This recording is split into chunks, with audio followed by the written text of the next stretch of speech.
Welcome back to CIA Declassified. 1963, the smoke from the Bay of Pigs disaster had barely cleared, but in the halls of Langley, the defeat wasn't a lesson. It was a grudge. The Kennedy administration wanted Castro gone, and they wanted it done without the messy fingerprints of the U.S. military. This was Operation AMWORLD. It wasn't just a plan, it was a shadow government in exile. The CIA began recruiting a massive force of Cuban exiles, but this time they weren't just rebels. They were being trained as a professional army with their own air force, their own navy, and a hand-picked leader ready to take the throne in Havana. The AMWORLD project was operationally distinct because it bypassed the standard Joint Chiefs of Staff oversight. Instead, it was managed by the Special Group, a high-level committee that included Attorney General Robert Kennedy. This was the era of plausible deniability taken to its absolute extreme, where even the Secretary of Defense was often kept in the dark about specific tactical strikes orchestrated by the agency's Caribbean desk. Key to the operation's success was the recruitment of Rafael Chichi Quintero, a legendary figure in the anti-Castro movement. Quintero was tasked with vetting every single recruit to ensure they had no communist sympathies or ties to the old regime. This internal security apparatus was so tight that declassified records show the CIA spent nearly $100,000 on polygraph tests for the AMWORLD recruits during the initial training phase. The declassified memos from the special group reveal that AMWORLD was the most expensive covert program of its era. In early 1963, the CIA established a series of black sites in Nicaragua and the Dominican Republic, codenamed JM Wave.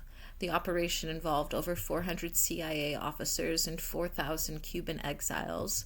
The agency provided them with B-26 bombers, high-speed torpedo boats, and advanced radio equipment that bypassed standard military frequencies. Quote from a declassified internal CIA memorandum dated June 1963. The AMWORLD project represents the definitive shift from harassment to overthrow. Unlike previous efforts, this force is structured to seize and hold territory for a period of 72 hours, long enough to declare a provisional government and request international recognition. The agency selected Manuel Artime as the political face of the operation. Artime was moved to a secret villa in Costa Rica, where he was given a $500,000 monthly operational budget, equivalent to nearly $5 million today, to recruit pure revolutionaries who had no ties to the former Batista regime. To fund the massive operation without alerting Congress, the CIA utilized a front organization known as the International Security Corporation.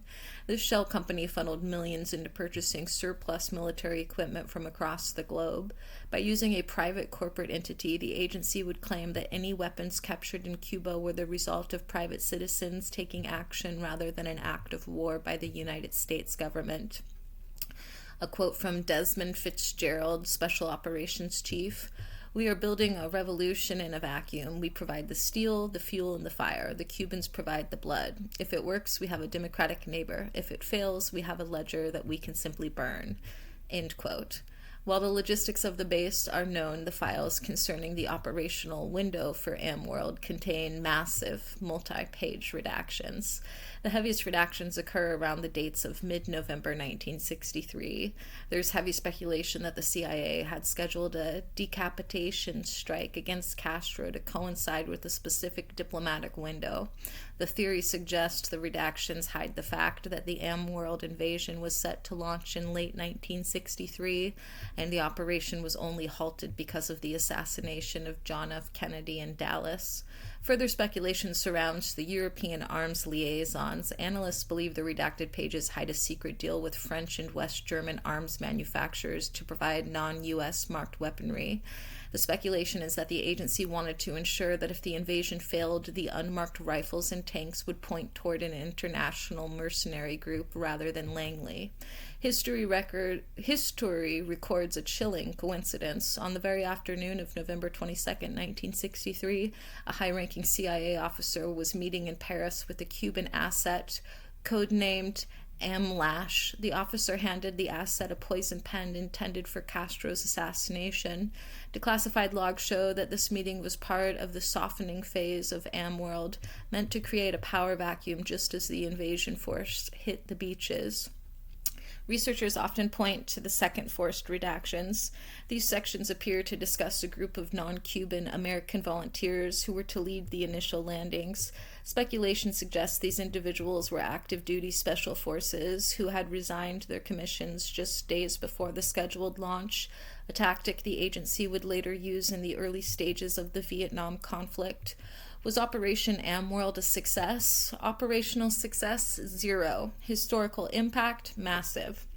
The program never launched its full-scale invasion, but it created a permanent subversive infrastructure in the Caribbean that lasted for decades. Following the death of President Kennedy, the momentum for AMWORLD died almost instantly.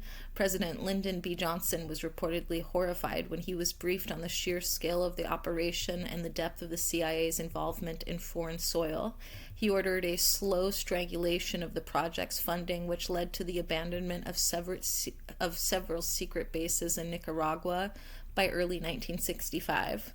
A quote from Robert Kinnarty, internal meeting logs. "We cannot afford another failure. If we go into Cuba again, it must be the final time. There can be no doubt as to the outcome." End quote. The operation was eventually dismantled by President Lyndon B. Johnson, who feared that the rogue nature of the AMWORLD units made them a liability. Many of the exiles trained for the invasion felt betrayed, and declassified files suggest that some of these shadow soldiers later became involved in the very Watergate scandal that brought down Richard Nixon. A declassified report from 1975 by the Church Committee revealed that AMWORLD assets remained on the agency's payroll for years after the operation was officially shuttered.